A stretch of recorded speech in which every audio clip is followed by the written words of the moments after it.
नमस्कार। शाश्वत यौगिक खेती टॉक शो में एक बार फिर से आपका स्वागत है।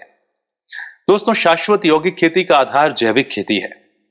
हम केमिकल्स का उपयोग बंद करके रासायनिक खेती को दरकिनार करके एक बार फिर से जैविक अन्न उत्पादन करने लग जाएं, वो शुद्ध अन्न फल सब्जियां उत्पादन करने लग जाएं, यही इस कार्यक्रम का उद्देश्य है। आज जब हम जैविक खेती की ओर कदम बढ़ाने लगते हैं तो बहुत सारे भ्रम हमारे मन में उत्पन्न होते हैं कि पता नहीं उतना उत्पादन होगा या नहीं, क्या पता जैविक उगाए हुए अन्न का बाजार है भी या नहीं।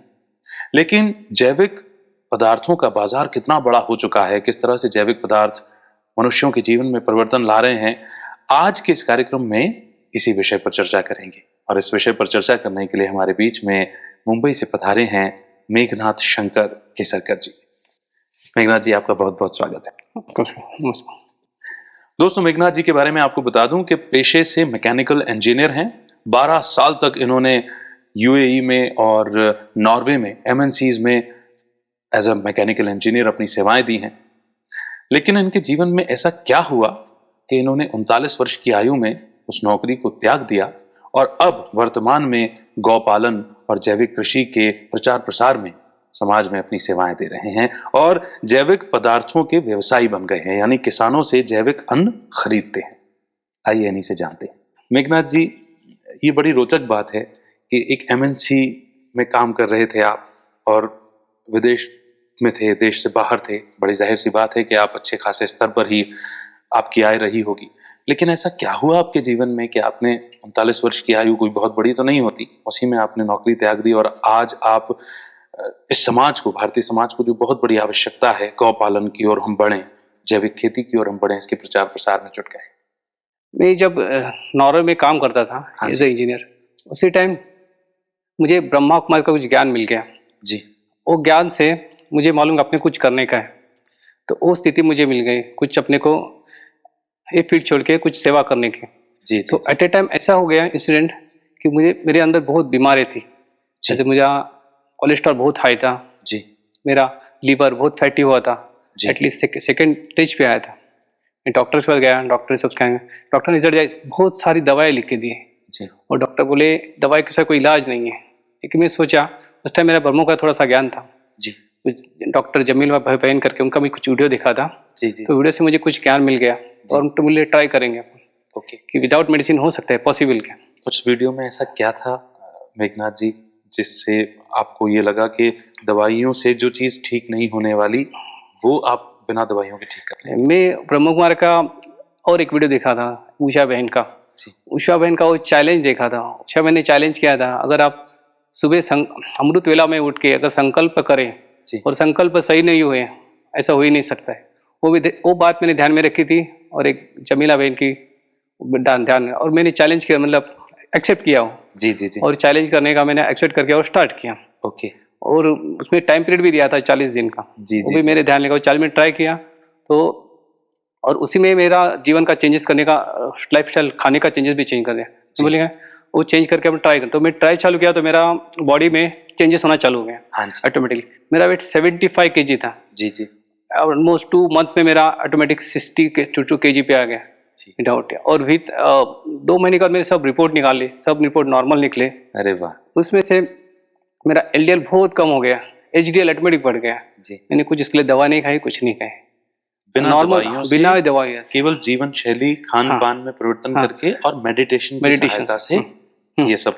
हाँ, खाने में सिर्फ मैं ऑर्गेनिक उस टाइम यूज कर, मैं नॉर्वे में रहता था। नॉर्वे में कुछ ठराविक स्पेसिफिक ऑर्गेनिक फ्रूट्स मिलते हैं, वेजिटेबल्स मिलते हैं जी, तो सिर्फ वही मैं खाता था जी। तो उससे मेरा फास्ट रिलीफ हो गया। क्या बात। तो इसलिए हाँ, तो ऑर्गेनिक का तो मेरे दिल में इतना बैठ गया कि लोगों को बताना चाहिए, अगर मैं आदमी ने ठीक हो सकता हूँ विदाउट दवाई, इतनी बड़ी बीमारी विदाउट दवाई ठीक हो सकती है, तो और भी लोग ठीक हो सकते हैं। तो उसी टाइम में डिसीजन लिया कि लोगों को बताना है तो कुछ सेवा करनी है। तो पैसा कमाना मेरा एम उधर ही खत्म हो गया कि जो सफिशिएंट है, क्योंकि सारी दुनिया का पैसा मैं अकेला नहीं कमा सकता। सही। किधर तो स्टॉप करने का था। तो जो भी कमाया उसे हम चला लेंगे और कुछ इसी में अपना बिजनेस बनाएंगे, मतलब बिजनेस भी और सेवा भी हो जाएंगी जी, तो मैंने ये अपना फील्ड चूज कर लिया। और एट ए टाइम, उसी टाइम क्या मालूम नहीं हुआ, मुझे ब्रह्म कुमारी का ज्ञान मिल गया। हाँ जी। तो ज्ञान मिलने से मुझे और कॉन्फिडेंस मेरा बढ़ गया। जी। और ज्ञान मिलने से उसी दिन में डिसाइड किया और हमारे ब्रह्मो सीनियर्स को बताया कि मैं रिजाइन करने वाला हाँ हूँ, जी। छोड़ के भारत आने वाला हूँ। जी जी। तो दादी ने भी मुझे हाँ कर दिया। क्या बात है। तो हाँ कर दिया और मैं उधर जाके रिजाइन लेटर दे दिया और 6 महीने मेरा पैकअप करके मैं आ गया।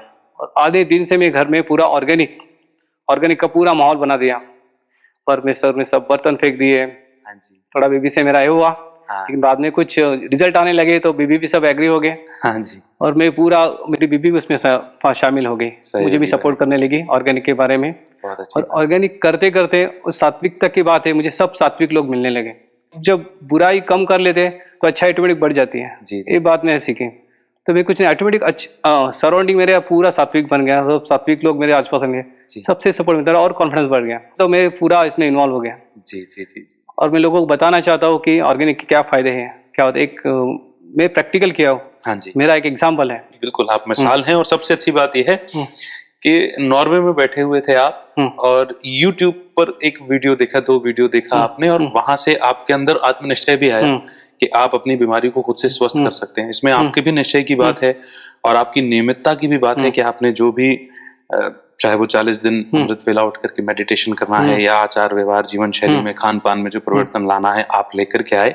और आपने एक उदाहरण प्रस्तुत किया है पूरी दुनिया के सामने कि अगर कोई चाहे तो इस मेडिटेशन के माध्यम से और जो 100% जीवन शैली में बदलाव की हम बात करते हैं उसके माध्यम से स्वस्थ हो सकते हैं। और सबसे अच्छी बात तो यह है कि इसके बावजूद बाद आपने ये भी प्रण लिया कि आपको जैविक का प्रचार प्रसार करना है, गौ पालन का प्रचार प्रसार करना है और साथ ही साथ आप योग का भी प्रचार प्रसार कर रहे हैं। तो व्यवसाय किस तरह से आपने डेवलप किया, अब मैं ये जानना चाहूंगा आपसे। भाई आपके आसपास सात्विक लोग आ गए थे, बहुत सारे, आत्मविश्वास बढ़ गया था। तो धीरे धीरे क्या हुआ, मुझे फार्मर्स की जानकारी मिल गई। मैं फार्मर्स जाके खुद मिल के उनसे कुछ प्रोडक्ट लेना, खुद खरीदना चालू किया। ओके। बाद में मैं रिलेटिव को अपने देना चालू किया, थोड़ा सा कंसेशन में, मतलब नो लॉस नो प्रॉफिट में मैंने देना चालू कर दिया। ठीक ठीक। उनको जबरदस्ती किया, मतलब आप एटलीस्ट यूज करके देखो क्या इफेक्ट आ जाते हैं। सही बात। मैं उसी टाइम से चालू किया। तो मैं ज्यादा नहीं 3-4 प्रोडक्ट सिर्फ उनको दे दिए। एटलीस्ट आप एक चेंज कर दो, बेसिक जो डेली यूज होते हैं लोग बिगिन्स एट होम भी आपने कर दिया। हाँ, और डेली यूज करते ना वो चेंज कर दो। फिर आप 1 महीने के बाद देखो और फिर आप चाहिए तो अपना शैली चेंज कर दो। जी। तो फिर क्या आपको खुद जाने कि अपन क्या गलत खा रहे थे। सही बात। तो ऐसा मैं 4-5 फैमिली पे इम्प्लीमेंट किया। ठीक। और जैन लोग थे, जी जी। उन्होंने एक्सेप्ट किया और किया, और उनको अनुभव हुआ कि अपन कुछ गलत खा रहे थे। हाँ। तो मेरा कॉन्फिडेंस और बढ़ गया उसके ऊपर से। तो मैंने ऑनलाइन वेबसाइट चालू की है। ठीक। उसका नाम है desioorganic.com। ओके। हाँ, तो वेबसाइट पे मैं ऑनलाइन जो ऑर्डर्स आते हैं तो ऑर्डर के हिसाब से मैं सप्लाई करता हूँ। और सप्लाई जाने के लिए जब जाके लोगों को समझाता हूँ, मतलब हर की इसके फायदे क्या है। आप एटलीस्ट ट्राई करो, महंगा भी देखो मत, आपकी हेल्थ से ज़्यादा कुछ भी महंगा नहीं है। डॉक्टर में पैसा करो, पहले इधर ट्राई करो, फिर प्रैक्टिकली लाओ, बाद में उसके डिसीजन करो। जी जी जी जी जी। और ऑर्गेनिक का तो दाम भी थोड़ा सा अच्छा ही मिलता है, आपको भी महंगा ही थोड़ा सा खरीदना पड़ता होगा। तो ये किसान भाइयों के लिए थोड़ी सी अच्छी बात है। किसान भाइयों को ये बाजार किस तरह से उपलब्ध हो सकता है? किसान भाई अपनी उगाई हुई जैविक ऑर्गेनिक फसल को कहाँ बेच सकते हैं, ये थोड़ा सा विस्तार से बताइए प्लीज। पहले बात, ऑर्गेनिक खेती करना चाहिए, मार्केट की कोई बात नहीं। एक बार आपका प्रूव हो गया है कि आपका माल नंबर 1 है, अच्छा माल है, तो मार्केट लेने के लिए बहुत लोग अवेलेबल है। एक बार आपका क्वालिटी प्रूव हो गया और किसी की जरूरत नहीं आपको एडवर्टाइजिंग करने के लिए, खुद जाके मार्केट में स्टार्टिंग करो, मार्केट में कुछ माल लेके जाओ, कुछ लोगों को बोल दो, खा के देखो, कुछ नो लॉस में कुछ स्टार्टिंग करो। एक बार लोगों को पहचान आ जाएगी। किसी के पीछे लगो मत, लगने से क्या होता है, किसी के पीछे उसमें से बहुत फिर एजेंट आ जाते हैं, उससे तुम्हारा कॉस्टिंग बढ़ जाता है। उससे पीछे मत लगो, खुद कर सकते हैं आप। एक बार आप संकल्प करो, संकल्प निश्चय संकल्प किया तो आप कुछ भी हासिल कर सकते हो। मुंबई में खुद देखा हूँ, कुछ नासिक से लोग ऐसा कर रहे, फार्मर्स खुद आ रहे और रस्ते पे बेच रहे। स्टार्टिंग में नोनस फ्रॉम से 10-10 रुपए में ऐसे बेच दिया। अभी इतना भीड़, सिर्फ ट्यूसडे को भीड़, इतना भीड़ हो जाती है लोग, तो उनको ज्यादा माल बिकता है तो उनको प्रॉफिट हो जाता है। तो बहुत खुश है वो भी बहुत खुश है। ऐसे फार्मर मेरे कॉन्टेक्ट में है। इसलिए आप हिम्मत करो, और हिम्मत करो, आपको भगवान जरूर साथ देगा। और पॉजिटिव सोचो, ये आपके लिए भी करिए, दुनिया के लिए सेवा कर रहे हैं। तब भाव अगर बदल देते हैं थोड़ा सा तो और एक सेवा भाव हो जाता है। किसान को वैसे भी अन्नदाता कहा जाता है। जैविक क्यों जरूरी है? आपने स्वास्थ्य लाभ लिया, बड़ी जाहिर सी बात है कि उससे पहले जो आप अन्न या जो भी पदार्थ आप ग्रहण करते थे अपने शरीर के लिए, उससे कहीं ना कहीं नुकसान हुआ और बीमारियां उपज रही हैं। जैविक क्यों जरूरी है उपभोक्ताओं के हिसाब से, और किसानों के हिसाब से? जैविक इसलिए जरूरी है। अब पूरा इंडिया का हिस्ट्री पहले से देखो। इंडिया में 1939 से पहले आप देखेंगे तो कोई जैविक ही सब यूज करते थे। जी। यूरिया ये सब बाद में आ गए, सेकंड वर्ल्ड वॉर के बाद आ गए। तो अब पूरा फिजिकल डाटा देखेंगे, मतलब 1939 पहले इंडिया का डाटा बहुत अच्छा था, लोग ज्यादा बीमार नहीं थे। लेकिन जब यूरिया आना चालू हुआ, बीमारी बढ़ गई कि हेल्थ कितनी डाउन हो गई, तो बिकॉज ऑफ उसका कारण सिर्फ यूरिया ही है। लोगों को सोचना चाहिए अपने बेसिक पे कि अपन जो कमा रहे हैं हेल्थ के लिए क्या कर रहे हैं, क्योंकि हेल्थ नहीं है तो कुछ भी नहीं है। जी। तो अब क्योंकि आहार है तो सब बढ़ी है, पूरा आगे आहार खाएगा वैसे तुम्हारा तन बनेगा, जैसा अन्न वैसा मन वैसा तन। क्या बात। तो आहार जरूरी है, तुम्हारा सात्विक होना, पौष्टिक होना बहुत जरूरी है। प्रकृति के करीब जाना, शुद्ध खाना, स्वतः ही आध्यात्मिकता की ओर जुड़ना है, जुड़ाव हो ही जाता है एक तरह से। एक आपसे बहुत अहम बात यहाँ पर जानना चाहूंगा, ऑर्गेनिक है या नहीं, हाँ, इसकी पहचान कैसे होती है? आसान चीज है कि ऑर्गेनिक चीज है, कौन सी भी खाओ, कच्ची खाओ मीठी लगेगी, और जो यूरिया वाली है वो तुमको थोड़ी सी कड़वी लगेगी। एक पहचान है। और दूसरी आसान पहचान है, अगर ऑर्गेनिक चीज ओपन में रखेंगे ऐसा 2-3 महीने में उनको कीड़ा लग जाता है, उसकी बड़ी खासियत है। और केमिकल की जब ओपन रखो ऐसा 1 साल भी रखो उसको कुछ नहीं होता है, इसका मतलब उसके ऊपर केमिकल है, इसलिए कीड़ा नहीं पकड़ता है। और एक बात है, अगर आप ऑर्गेनिक 1 महीना कंटिन्यूस घर में सब ऑर्गेनिक खा रहे हैं और 1 महीने के बाद अगर स्विच कर दिया, आपने कुछ मिठाई खा ली बाहर जाके, तो आप समझ करेंगे एक मिठाई कितनी गलत है, इसमें जो इंग्रेडिएंट्स मिला है बहुत गलत है, ये आपको क्विक मालूम हो जाएगा। अगर 1 महीना आप नमक यूज कर रहे हैं, ऑर्गेनिक नमक, और 1 महीने के बाद अगर किसी घर में जाके आप नॉन ऑर्गेनिक नमक खाना खाते हो, आपको मालूम हो जाएगा कुछ तो गड़बड़ है खाने में, कुछ अपन गलत खा रहे हैं। और ऑर्गेनिक नमक जो आप बात कर रहे हैं वो सेंधा नमक की बात। राइट, सेंधा नमक, जी, रॉक सॉल्ट। और सेंधा नमक ही मेरे ख्याल से एकमात्र ऐसा नमक है जो आपके शरीर को किसी प्रकार का नुकसान नहीं पहुंचाता है, उल्टा आपकी आंखों की रोशनी बढ़ जाती है। जी जी जी। तो ये आपने जो पहचान बताई, एक तो स्वाद से बताई, दूसरा आपने बताया कि उसके ऊपर कीड़ा नहीं लगता, वो खराब नहीं होती रासायनिक वाली, और इस पर जल्दी कीड़ा लग सकता है। गौ पालन में भी आप काफी प्रचार प्रसार कर रहे हैं। जैविक और पशुपालन ये अपने आप में जुड़ा हुआ है, इसमें तो कोई दो राय नहीं है, लेकिन गौ पालन से आपका सीधा प्रचार प्रसार का संबंध कैसे जुड़ा? मैंने जब इंडिया का हिस्ट्री देखा तो इंडिया का पूरा इकोनॉमिक्स बेस था कृषि, फार्मिंग बेस था, वो पूरा गाय पे डिपेंड था, गोवंश पे डिपेंड था।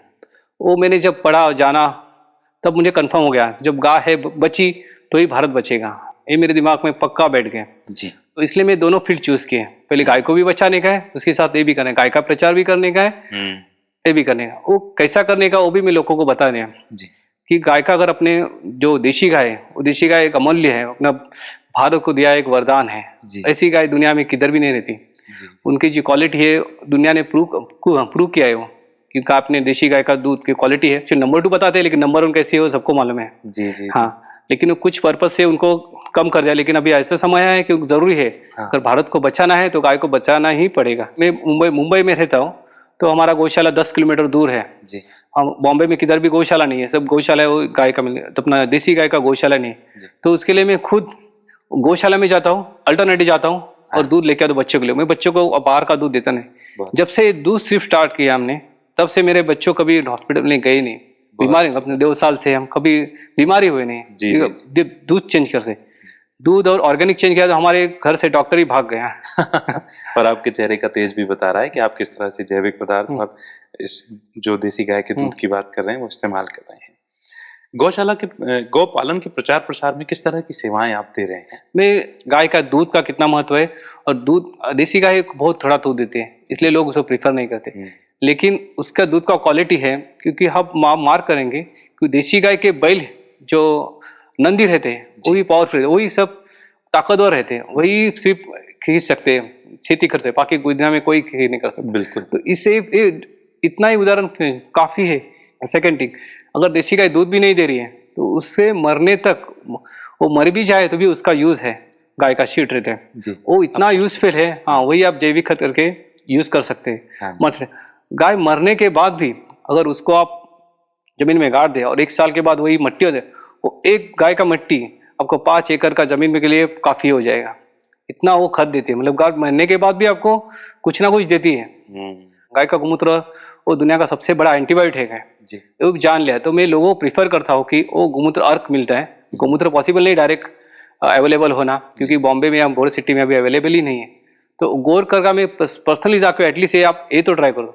और मैंने कम से कम 10-15 पेशेंट पे इम्प्लीमेंट किया जी जी और उनका रिजल्ट अच्छा है। वो डेली मेरे से महीने में एक बार लेके ही जाते हैं, उनकी तारीफ करा। वो सब लोग एजुकेटेड, हाईली एजुकेटेड है। जी जी जी तो मैं इतना ही अच्छा लगता है कि लोग विश्वास कर रहे हैं, मतलब इसकी तरफ लोगों को मालूम हुआ है कि अपन जो कर रहे फॉलोअप कर रहे हो बहुत गलत बात है, अभी इसकी तरफ जाना जरूरी है।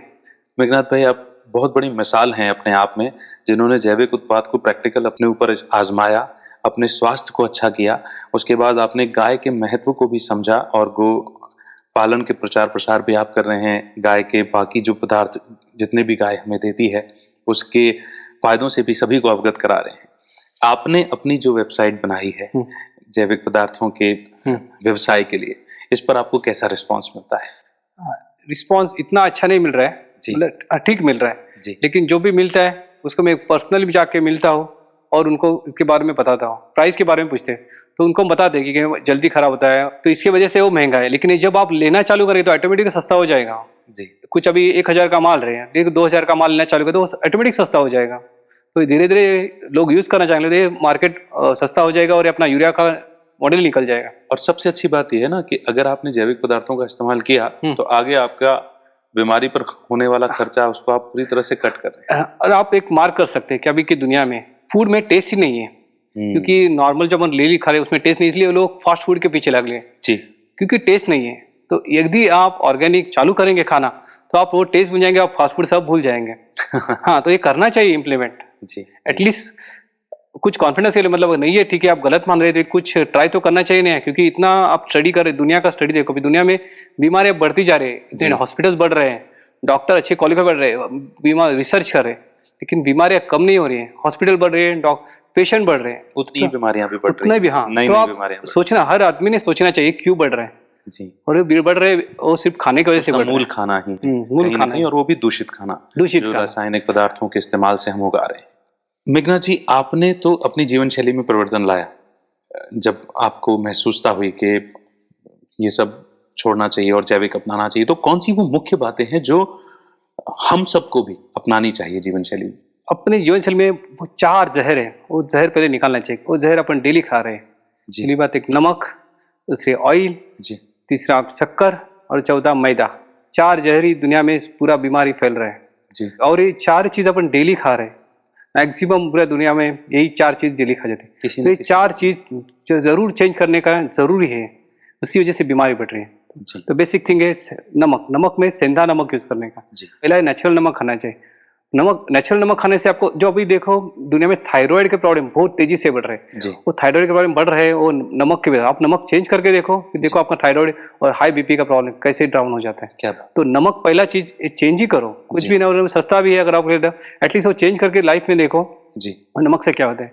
अगर एक नमक अगर 2 महीना आप कंटिन्यू यूज कर रहे हैं और दूसरा 2 महीने के बाद अगर दूसरा कुछ खाना खा रहे हैं तो वो क्विक मालूम हो जाएगा कि नमक कुछ अपन गलत खा रहे हैं। हाँ, और नमक की और एक बात है, रिफाइंड नमक, 1 चम्मच अगर रिफाइंड नमक है वो 23 टाइम्स वाटर अपने शरीर से खींच लेते हैं। जी अगर आपको एक और नमक खाए तो फिर प्यास लग जाती है। जी जी जी हाँ, वो क्या करते हैं, प्यास लगती है तो अपने शरीर से पानी खींच लेते हैं। जी हाँ, और सेंधा नमक आप खाओ तो सेंधा नमक से वो नहीं होते हैं। जी वो बहुत बड़ा फर्क है, वो जानना चाहिए, लेकिन अपने रेगुलर लाइफ में सेंधा नमक यूज करना ही चाहिए। जी और दूसरी बात कह सकते हो ऑयल। ऑयल रिफाइन, जिधर रिफाइन प्रोसेस है, क्वेश्चन है, रिफाइन मतलब प्रोसेस मतलब नेचुरल पे प्रोसेस करके फिर वो अननेचुरल बन गया और अपन वही खा रहे हैं। जी और उसी के वजह से बीमारी जो बढ़ रही है वो ऑयल की वजह से बढ़ रही है। जो हार्ट की बीमारी बढ़ रही है, आप मार्क करेंगे कि प्राचीन भारत में कोई रिफाइन ऑयल शब्द वर्ड ही नहीं था। जी जी उस टाइम घानी का ऑयल यूज करते। अब मार्केट में एक देखो, सिंगदाना भी 100 रुपए किलो है जी और ऑयल भी, रिफाइन ऑयल भी 100 रुपए किलो है। जी अगर 1 लीटर आप ओरिजिनल ऑयल निकालने जाएंगे हाँ जी तो 2.5 किलो सिंगदाने से 1 लीटर ऑयल निकलता है। जी और मार्केट में देखो 100 रुपए किलो सिंगदाना भी 100 रुपया किलो है, इसका मतलब उसमें कुछ मिक्सिंग है। जी जी जी और ओरिजिनल ऑयल निकाल देखेंगे आप, वो बहुत गाढ़ा रहता है, तो उसमें प्योर न्यूट्रिशंस रहते हैं। जी और ये मार्केटिंग कंपनी अपना माल बेचने के लिए और रिफाइन शब्द डाल के कुछ ऐड करके वैज्ञानिक कर पे उसमें पूरे न्यूट्रिशन निकल जाते हैं और वो नेचुरल लोग खाते नहीं है। जी जी और अपन डेली ऑयल ही खा रहे हैं, नेचुरल चीज खा रहे हैं, इसलिए अपन सोचते हैं न्यूट्रिशन खा रहे हैं लेकिन अपने को पावर नहीं मिल रहे हैं, क्योंकि हम न्यूट्रिशन नहीं खा रहे हैं, जी जी जो नेचुरल चीज नहीं खा रहे हैं। तो मेरा एक कहना है कि आप लाइफ में एक नमक और दूसरा ऑयल ये चेंज करना ही है डेली में, चेंज करके देखो। तो ऑयल हमें कौन सा लेना चाहिए? कच्ची घानी का ऑयल, कच्ची घानी का ऑयल जो डायरेक्टली उसको कोल्ड प्रेस भी कहते हैं जी। Cold press. तो ऑयल घानी में डाल के उसे घुमा के जो निकलता है ऑयल जी, वही सही है, सेहत के वही लिए ऑयल हाँ यूज करना चाहिए। और अगर ऑयल यूज करके देखेंगे ना, 1-2 महीने के बाद अगर आप दूसरी चीज ऑयल की चीज खा रहे हैं ना, आपको क्विक मालूम हो जाएगा कि कुछ अपन गलत चीज खा रहे हैं। जी अपन जो खा रहे हैं तो अपने को रियलाइज हो जाएगा। जी जी तो मेरा कहना है 2 चीज तो करो ही, और तीसरी चीज आती है शक्कर। जी। ये शक्कर पहले पुराने भारत में, आप शक्कर का हिस्ट्री देखेंगे तो शक्कर चीज पहले कोई है ही नहीं थी। जी ये शक्कर कुछ साल पहले आ गए। जी। और शक्कर का प्रोसेसिंग आप देखेंगे जो गुड़ से भी बहुत एक्सपेंसिव है और ज़्यादा प्रोसेसिंग है, तो शक्कर बना की ज़रूरत नहीं है, और शक्कर खाने की चीज़ ही नहीं है। जो ओरिजिनल है, नेचुरल है, वो गुड़ है। गुड़ का प्रोसीजर भी सिंपल है, सिर्फ रस निकालो, बॉईल करो, बन गया गुड़। जी जी। और गुड़ में ज़्यादा फॉस्फोरस रहता है, वो अपनी ज़रूरत है। जब शुगर का प्रोसीजर चालू करते हैं तो उसके लिए बहुत सारे केमिकल यूज़ करते हैं। उसे कटिंग के लिए, शुगर करने के लिए उसे लिए केमिकल यूज़ करना पड़ता है। वो जब उसका कलर निकालने के लिए SO2 यूज़ करना पड़ता है, वो तो पूरा विषय तीर्थ है। तो उस ऐसी शक्कर विष से बनते हैं, और वो बनते प्रोसेस बनते बनते उसमें जो चाहिए विटामिन चाहिए वो पूरे निकल जाते हैं। तो शक्कर का कोई यूज़ नहीं है। तो डायबिटीज़ की जो बीमारी बढ़ रही है, तो आप मार्क करेंगे फिर तो तेजी से बढ़ रही है। वो ऐसा विदाउट न्यूट्रिशन खाना खाने से और ऐसी शक्कर खाने से वही बढ़ रहे। तो मैं सजेस्ट करूँगा शक्कर खाने से गुड़ खाओ, गुड़ कितना भी खाओ, गुड़ से कुछ नहीं होता है। और गुड़ से तुम आप मार्क करो, गुड़ खाना चालू करो तो कितना हीमोग्लोबिन, अपना ब्लड कितना बढ़ जाता है। हाँ, आपको कुछ दवाई खाने की जरूरत नहीं, गुड़ खाना चालू करो। और चौथी बहुत जहरीली चीज़ है वो मैदा, क्योंकि ऐसा हो गया मैदा का प्रोडक्शन, लोग मैदा ही खा रहे हैं। अभी देखो पाव भी हुए, मैदा ही खा रहे हैं लोग, सब भूल गए अपने फाइबर के फूड। मैदा क्या होता है, गेहूं के अंदर का पार्ट रहता है सॉफ्ट, वो रहता है मैदा, उसमें कुछ भी न्यूट्रिशन नहीं रहते, सिर्फ वो फ्राई किया तो अच्छे लगते हैं, टेस्ट रहते हैं, बाकी उसमें न्यूट्रिशन नहीं। और वो मैदा जब खाते हैं तब इंटेस्टाइन में वो स्टक हो जाता है, वो फ्लश नहीं होता है। आप रात को ब्रेड खाओ तो दूसरे दिन आपको कितना तकलीफ होता है, देखो वो समझने की बात है, वो स्टिल पास ही नहीं होता है जी। तो नेचुरल फ्लश ही नहीं होता है, इसलिए मैदा नहीं करना। मैदा क्या होता है, स्टक हो जाता है। अभी आप मार्क करेंगे, अभी डाटा देखेंगे तो इंस्टेंटाइन कैंसर का प्रमाण बहुत तेजी से बढ़ रहा है जी। वो मैदे की वजह से ही बढ़ रहा है। ये लोगों ने सोचना चाहिए, इस पर ध्यान देना चाहिए, और ये 4 जहर है अपने लाइफ से निकलना चाहिए।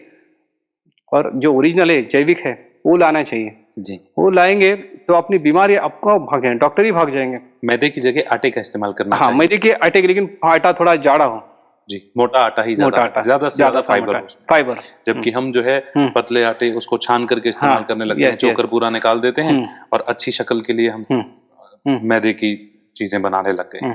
और इसीलिए दोस्तों अब इस रासायनिक अन्न को छोड़ करके, रासायनिक पदार्थों को अपनाना छोड़ करके हमें जैविक खेती की ओर बढ़ना पड़ेगा, क्योंकि हम ही तो जिम्मेदार हैं जैविक अन्न उगाने के या फिर विषाक्त अन्न उगाने के। और एक बात कहना चाहता हूँ, ऑर्गेनिक खेती के साथ साथ अगर आप यौगिक खेती करेंगे, यौगिक सकाश दे, तो उसकी प्रोडक्शन उसका डबल टिबल हो जाएगा। ये दुनिया में देखो अभी सुख शांति नहीं, प्यार नहीं है। अगर आप पूरे प्यार से, परमात्मा से प्यार लेके, वो प्यार से अगर खेती करेंगे, यौगिक खेती, वो खेती आपको 2 to 3 टाइम्स उसको बेनिफिट देंगे। और वही खाना खा के आप प्यार बांटेंगे, वो पूरा प्यार आप, वो भी आप बड़ी सेवा हो जाएंगे आपको। तो जैविक खेती के साथ अगर आप यौगिक खेती करें, मतलब योग से करें, तो प्रोडक्शन भी बढ़ जाएगा। तो प्रैक्टिकल है, सब साइंस ने प्रूव भी करके दिखा है जी। लेकिन इम्प्लीमेंट नहीं, आप इम्प्लीमेंट करना चाहिए जी जी जी। और अन्न भी सात्विक बन जाएगा। हाँ जी। तो दोस्तों सात्विक अन्न का महत्व हमें समझना है, जैविक अन्न का महत्व हमें समझना है, और अब शाश्वत यौगिक खेती को अपनाना है। जैविक खेती का बाजार भी उपलब्ध है, जैविक पदार्थों के महत्व को समझने वाले लोग भी उपलब्ध हैं। जिन लोगों को इसका फायदा हुआ है वो स्वयं तो जागरूक हुए ही हुए हैं, औरों को भी जागरूक कर रहे हैं। मेघनाथ जी, हम आपका बहुत बहुत शुक्रिया अदा करते हैं कि आप अपना कीमती समय चुरा करके आए और आपने हमें इतनी सारी अहम जानकारियां दी। बहुत बहुत नमस्कार, धन्यवाद आपका भी, आपने मुझे मौका दिया। Thank you sir. जैविक पदार्थों का महत्व, जैविक खेती का महत्व, शाश्वत यौगिक खेती का महत्व, आज के कार्यक्रम की इस कड़ी में हमने इसी पर चर्चा की। अगली कड़ी में एक नए विषय और नए विशेषज्ञ के साथ आपके बीच में उपस्थित होंगे। तब तक के लिए दीजिए इजाजत, रखिए अपना बेहतर ख्याल। नमस्कार।